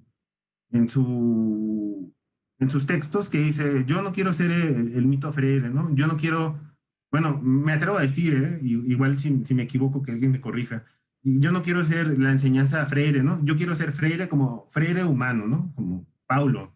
Yo creo que quizá dijera, yo solo quiero ser Paulo de alguna manera. Entonces, ¿cómo deshacer o borrar el mito? Porque él mismo ya lo estaba vislumbrando. Y por último, para deshacer la idea de este mito, y espero que no sea una pregunta vacía, y creo que pocas personas nos las pueden contestar, en especial Arturo, supongo. ¿A qué olía Freire? ¿A qué olía el maestro Paulo? Y bueno, con esto ya cierro. Muchas gracias. Pues muchas gracias, estimado Charlie, por esto. Y pues bueno, creo que ahorita era parte del conversatorio y justo comenzamos con él. porque una de las cosas que más le gusta a Arturo es conversar y enseñar en la conversación, creo.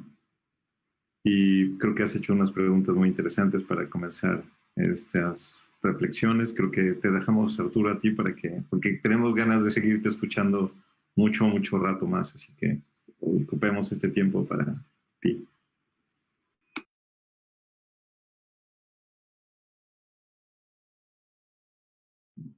Ya está. Gracias.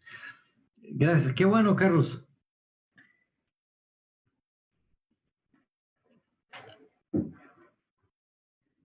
El mismo Pablo se preguntaba, ¿qué nos falta? ¿Qué nos falta? ¿No?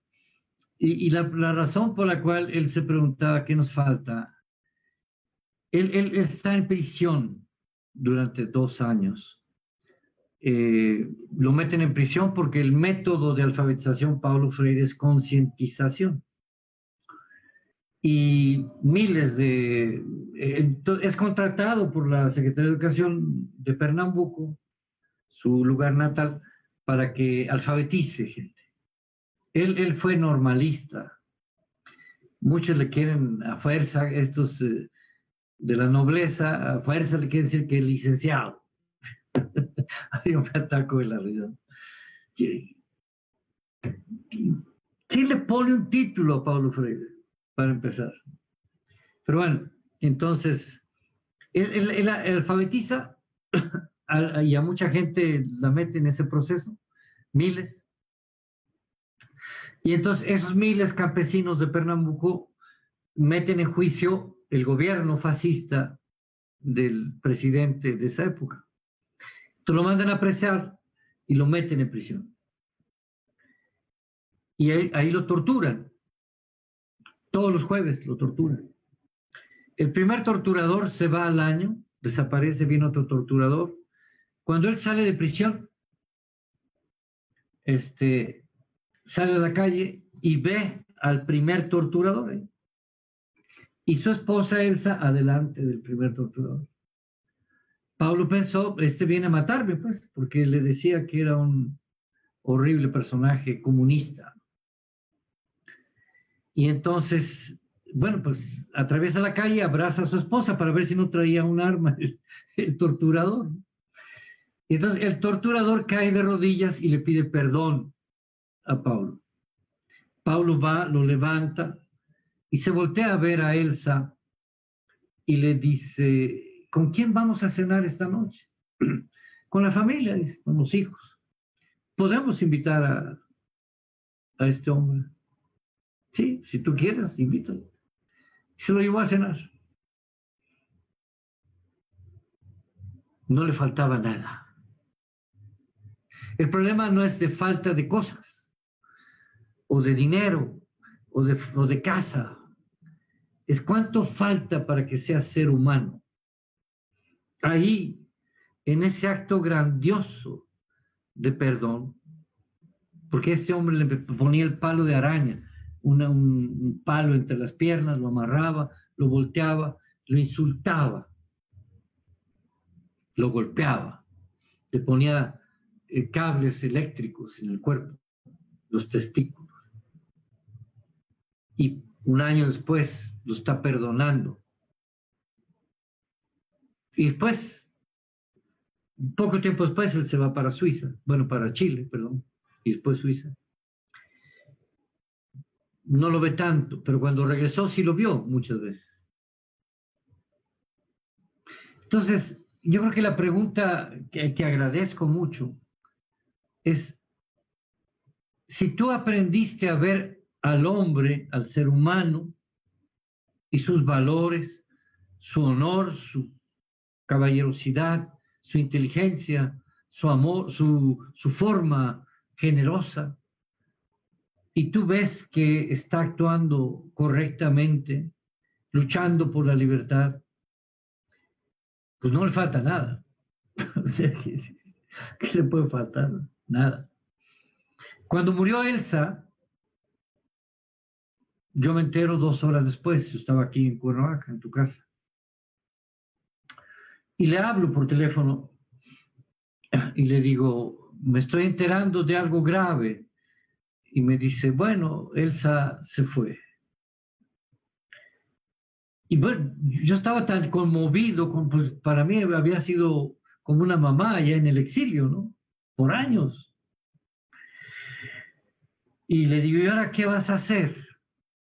Y me dice, mira, el amor enorme que le tengo a Elsa, se lo voy a regalar a la libertad de los desarrapados de América Latina. Gracias por tu pregunta, me dice. 2 días después, yo estaba ya en Sao Paulo.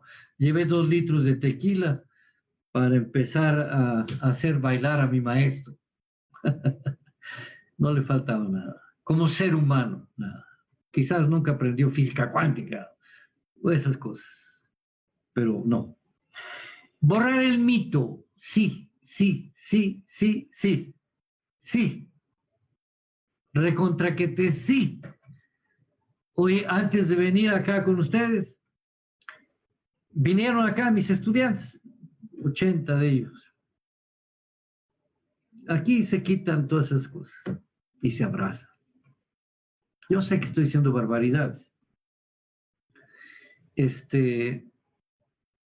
les decía eso. No están invitados. ¿A qué vinieron ustedes? Ya lo estoy fregando, váyanse a ver qué hacen allá, hagan cosas más interesantes que venir acá. Me enojé. Después me vine aquí a comer un pancito antes de hablar con ustedes, un poco arrepentido. Cuando un estudiante también te quiere amar, es porque has demostrado tu amor. No ese amor estupidizante de muchos profesores, porque está bonita, porque tiene los blue jeans apretados. Esos son malversiones del ser humano. No, yo hablo del amor puro. ¿Cómo quitar el mito? Superándolo. No hay más. O al menos acompañándolo. ¿A qué olía? Eso sí lo voy a escribir. Hoy mismo sale como para unas 200,000 personas. ¿A qué olía? A limpio. Yo lo conocí en Suiza, donde si tú vas al cine, sobre todo en otoño, en invierno, es mejor que entres media hora después de que todos ya se sentaron, porque la peste es imposible. Ellos así es. El maestro siempre olió a limpio. Y lo comentamos nosotros. En la universidad él llegaba, se quitaba su abrigo y olía bien, olía limpio. Nunca olió lo que podría ser feo. Que también en los olores no hay humanos, no hay feo o bonito, ¿verdad? Tú llegas a África y dices, ¿qué es esto? Pero los africanos dicen lo mismo de ti, porque olemos a lo que comemos. Y yo creo que la comida brasileña, la feijoada, ¿no?, debe ser muy limpia. Al final de cuentas, lo que sí te digo, olía a lo que él era, un hombre limpio.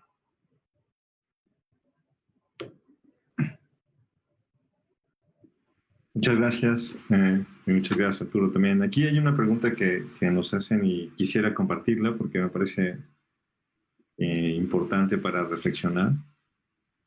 Y es, después de tu plática, señala Mildred Anaya, esto nos invita a cuestionarnos qué nos dicen las pedagogías críticas, pedagogías de la liberación, pedagogías del amor a nuestra práctica cotidiana.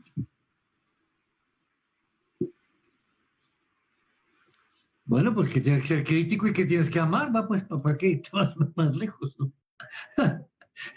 No es enchilamiota. No es fácil amar. Primero tienes que olvidar el amor de Televisa y TV Azteca, primero que nada, ¿no? Y a veces muchos amores acartonados dentro de estructuras socioeconómicas que condicionan y construyen una forma de amor. No me parece que Shakespeare es encantador, pero cuando se mete con el amor lo mata. Y yo diría, no lo mates, William, por favor, revívelo si eres tan amable.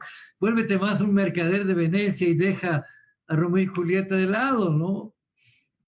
Pero bueno, eran los esquemas de esa época. A hoy amar no existe. Bauman nos habla muy fácilmente del amor líquido, la sociedad líquida.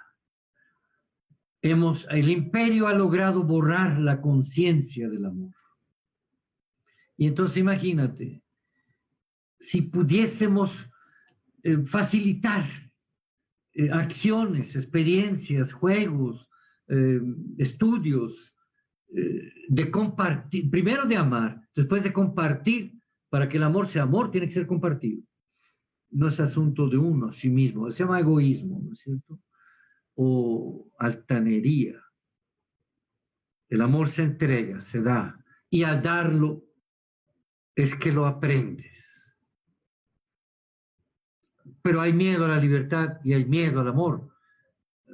El arte de amar de otro gran amigo del maestro Freire, Fromm, pues lo dice muy claramente, ¿no? Entonces, resucitemos el amor, practiquemos el amor. Cuando ya aparezca en nuestro ser, en nuestra conciencia, el amor de la abuelita, del papá, de la mamá, o si estos eran malvados, porque hay muchos malvados, pues de los que no, el amor limpio, pues, vaya. Y entonces, cuando lo hacemos nacer, démoslo. Y que no nos mate la vida por decir es que yo lo amaba tanto, la amaba tanto y se largó con otro. Pues por idiota baboso, sigue amando de todas maneras y se acabó. El amor no era para ese o para esa, el amor es para el mundo. Ya. Pues Si ya no que... no importa, ya está. Adelante. No, más bien que te iba a pedir que continuaras con esta idea. La vez pasada que nos acompañaste aquí también, hablabas como de la trenza del amor y el arte y la estética, ¿te acuerdas? Y Sí. la creatividad, una cosa así, si pudieras retomar un poco las capacidades, ¿no? La capacidad de ser, la capacidad de amar, la capacidad de crear, que un poco es lo que nos has compartido, pero... Pues ya lo estás diciendo tú, o sea, ayúdame a contestar. Bueno, pero... Este camarada ha venido a mi casa muchas veces y hemos platicado por horas. Entonces, y coincidimos. Yo no le he enseñado nada. Probablemente el camino para llegar a mi casa, nada más. Pero de ahí en fuera, él ya lo trae todo. Entonces, esto que tú dices, esas capacidades que fueron castradas con toda la conciencia de educadores mexicanos y latinoamericanos, para justamente castrar el espíritu, la inteligencia, pues quitémoslos y hagamos revivir la vivencia de la libertad, de la honestidad, de la generosidad, hagamos revivir la capacidad humana de la paz, de la construcción. Construirnos y reconstruirnos es una función esencial en el ser humano. Yo conozco 5 Arturo Ornelas Lizardi que yo he construido para mí. 5. Estoy en el último, que es el que más me gusta. Porque esa es la capacidad que tenemos. No como nacimos seremos hasta la muerte. No, pues, no fastidien. Seremos lo que queramos ser cuando seamos libres para ser. Tan fácil como eso. Aprendan a ser, pues. A ser. Para que vuelvan a nacer. Es bien bonito. ¿Ya ves cómo no hay disciplina académica en lo que acabo de decir? Es bien bonito. Adelante. Otra pregunta, a ver. Bueno, pues aquí te agradezco más bien todo lo que he podido ver. Y no sé, Edith, si tenga alguna pregunta que quisiera también hacer. O Carlos. O Porque Carlos también. el asunto del arte es inacabable, ¿no? Por cierto, una de las cosas también por las cuales yo, cuando me surgió en él que invitar a Carlos, lo quise hacer es porque tuvo una iniciativa muy interesante para la nueva generación de la maestría. Se le ocurrió que la generación anterior les diera una bienvenida el día que comenzaban, que tuvo que ser por estos medios, y se presentaron para un poco acompañarles y decirles que esa generación estaba poniéndose a sus órdenes para acompañarlos un poco. Y creo que esa sensación de solidaridad intergeneracional, digamos, o entre cohortes de estudiantes, me pareció una sensibilidad muy buena y ha sido muy bueno también los comentarios de Carlos en el mismo seminario de investigación y todo. Y pues me pareció muy, muy adecuado también en este sentido de ser solidarios y compartir, ¿no? Eso es parte de... Yo lo creo. Una sugerencia, que no quede como una kermés, que no quede como el baile de fin de año, que no quede así como una cosita. Hazlo cada mes. Total, con esta cosa, pues 15, 20 minutos. ¿Y cómo te va, Carlos? ¿Cómo te va, Edith? ¿Cómo te va? Etcétera. Y platicar, comentar. A pesar de las imágenes, yo sé que estoy hablando con seres humanos que conozco. Y entonces el sentimiento de amistad, el sentimiento de comprensión, el sentimiento de conexión o de no conexión, porque he estado hablando últimamente con gente que, ay, hijo de todas, y todavía, ya pasaron como 1000 años de eso y este baboso todavía está en la misma tarugada, ¿no? Bueno, pues eso también me conecta. Eso también me conecta. Entonces, no caer primero en la escuela de kinder primaria, el osito pando no sé qué tanto de una vez al año, sino hacerlo más recurrente. La educación es un acto permanente de creación y recreación. En alguno de los libros está escrito. Busquen. Entonces, háganlo cada mes con estos chavos. A ver, te recomiendo. Bueno, si se puede, ¿no? O que lo hagan ellos también, para que vayan aprendiendo también, ¿no? Quítense la obligación ustedes y pásensela a ellos y que los inviten a ustedes. Y entonces volver a hacer que nazca eso. Algo más sobre algo que señalaban, bueno, te agradecí otra vez aquí. Bueno, Edith, no sé si quieres decir algo. Y hay algo que me pareció interesante otra vez de Mildred Anaya, sobre qué tipo de memoria colectiva queremos crear o hacer, ¿no? También. Híjole, la memoria colectiva.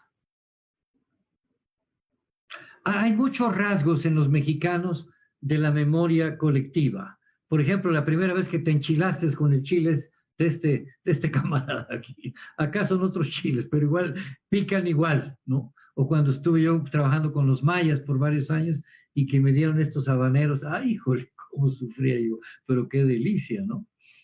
Esa es una memoria colectiva. La primera vez que dimos el primer beso. ¡Ah! Felicitas, sí, en mi corazón por ese primer beso. Yo tenía 11 años, ¿no?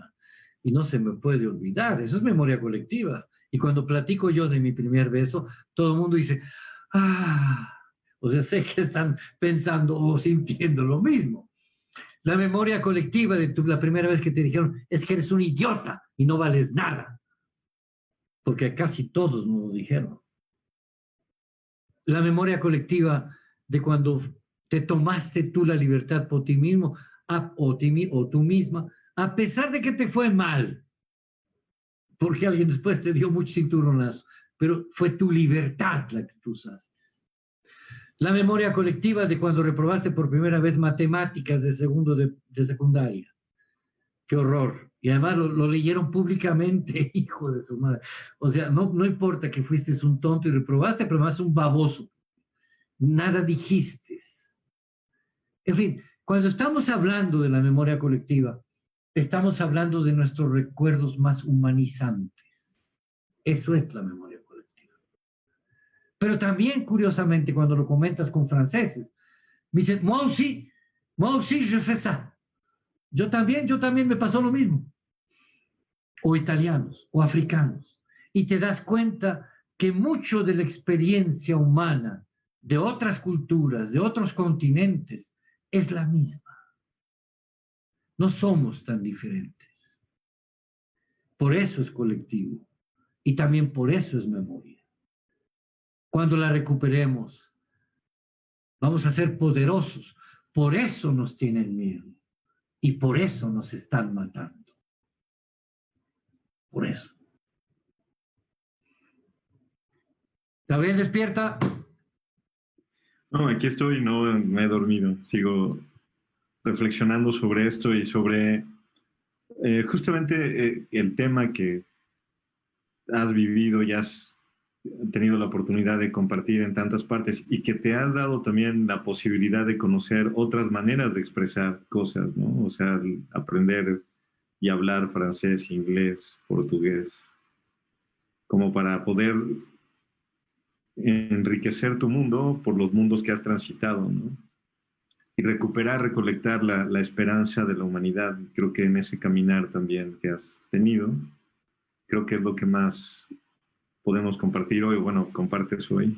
Y pues no será malo ir pensando en tenerte también de vez en cuando por acá, ya que no es mala idea que nos veamos por lo menos una vez al mes o algo así. Así que ahí aquí públicamente te iré comprometiendo a que nos compartas algo. Porque quedan muchas anécdotas y cosas que hacen falta conocer, ¿no? Tienes el privilegio de haber caminado con hombres como Fromm, que además te curó. O sea, esa es una cuestión muy rica y de mucha experiencia. Bueno, experimentar el cuidado del amor de quien habla y escribe del amor, yo creo que debe haber sido una experiencia liberadora, ¿no? De construcción del ser, que es lo que esto de los espacios de libertad, ¿no? Así que en este mundo y en este medio de tantas carencias, pues el que nos abras las puertas de tu hogar, tu casa y tus experiencias, pues nos da justamente espacios de libertad que necesitamos y queremos seguir compartiendo. Te agradezco todo esto y bueno, pues no sé si puedes, si Edith quiere decir algo más que le habían dicho y pues ya casi que tenemos que cerrar, pero justo por eso señalo que será importante recuperar espacios para tenerte más tiempo compartiendo. Sí, maestro, me gustaría solo una pregunta hacerle a Arturo. ¿Cómo ha vivido esta pandemia? Bueno, en realidad son dos, una para usted y una para usted con Paulo Freire. ¿Qué podría decir Paulo Freire sobre la pandemia? ¿Qué habría dicho? ¿Qué escenarios habría imaginado? ¿Cómo habría caminado en esta pandemia? Su capacidad constructiva y crítica y además su valor lo hubiera llevado a denunciar a los autores, a volver a ser evidente que hay un supragrupo humano que requiere que se mueran 4.5 billones de habitantes. El transhumanismo.com, métanse ahí, lo dijo desde hace 20 años. Si queremos que este planeta siga viviendo, tenemos que acabar con 4.5 billones de habitantes. Por muchos medios, y ahí mismo señalan pandemias, virus, pestes u otros, guerras. Estoy hablando de los grupos secretos, ya mencionados por muchos, y que ahí están, son suprapresidenciales, no tiene que ver ni con partidos políticos, tiene que ver con el dinero y la riqueza de esos sátrapas asquerosos. Y muchos pequeños compinches. Aquí en México ahorita están saliendo una gran cantidad de corruptos, criminales y otras cosas. Paulo Freire también hubiera recomendado algunas cosas de actitud o de medicina naturista para este tipo de cosas. Esto que la UNAM nos recomendó hace tiempo, ya lo conocíamos, el propóleo de las abejas, que es buenísimo para estos asuntos de corona. Ahí están los escritos de ellos. Hace poco volvieron a sacar otros documentos públicos sobre las virtudes terapéuticas contra virus y pandemias y demás del propóleo, y otras hierbas y plantas y medicamentos que hay, ¿no? Entonces, él no se hubiera callado, no sería cobarde nunca, pues. Aunque se equivocara y que después salieran otras cosas, pero al menos empujó para que la verdad surgiera. Esa es con referencia a él. ¿Tenías otra que me la recuerdas, por favor? ¿Usted cómo ha vivido? ¿Cómo se ha sentido en esta pandemia? No, yo encantado de la vida, o sea, han venido a mi consultorio más de 80 personas. Hemos trabajado mucho con formas porque muchos no se mueren del coronavirus, se mueren de miedo y ya traen la diabetes o ya traen otras enfermedades que se han magnificado por el miedo, por la posibilidad de que esta molécula, decíamos al principio, de quieren subir de nivel, los maten o las mate. Y entonces hemos trabajado mucho también con la depresión, con la angustia, con el miedo, con la soledad. Es increíble. Yo no voy a visitar a mi papá porque ya está viejo. Y los viejos son, los primeros que se mueren junto con los bebés y las mujeres embarazadas. Entonces no voy a verlo. Y el viejo se está muriendo efectivamente porque está solo, ¿no? Y a veces sí he dicho, a ver, dame el nombre de tu papá, o yo lo conozco. Yo voy a visitarlo, no te preocupes. Y he ido a visitar, he estado ahí con mucha gente. Bueno, pues fui a un pueblo ayer que me pidieron que fuera, ¿no?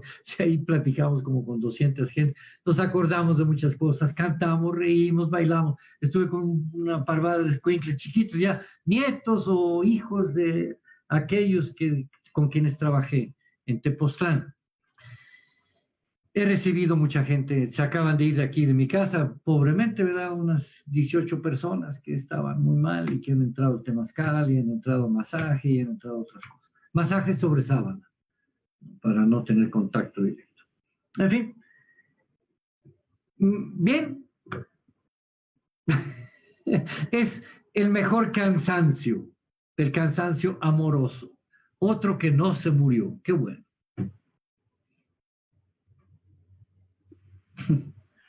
Pues muchas gracias, querido Arturo. Creo que ya estamos en el tiempo. Te queremos agradecer mucho por toda esta jornada que ha sido muy buena y realmente creo que será muy importante tenerte de vez en cuando aquí con nosotros compartiendo. Y te mando un fuerte abrazo que espero poder darte también pronto. Les agradezco también a Edith, a Carlos y bueno, a las autoridades que nos acompañaron esta mañana, el doctor Miguel Hernández, la doctora Mireya Martín y la maestra Yadmin Sansores por hacer posible también y acompañarnos en esto. Y tuvimos un apoyo también técnico muy importante de Larisa Reynoso y le agradezco mucho porque pues está también haciendo posible esta transmisión. Creo que pues podemos terminar aquí. No sé si quieres decir algunas palabras de despedida, Arturo. ¿Ves? ¿Te das cuenta? Uno nunca se despide, simplemente se va. Chao. Muchas gracias a todos y Gracias. esperamos en la tarde. Hasta luego. A las 4. Gracias por tu presencia.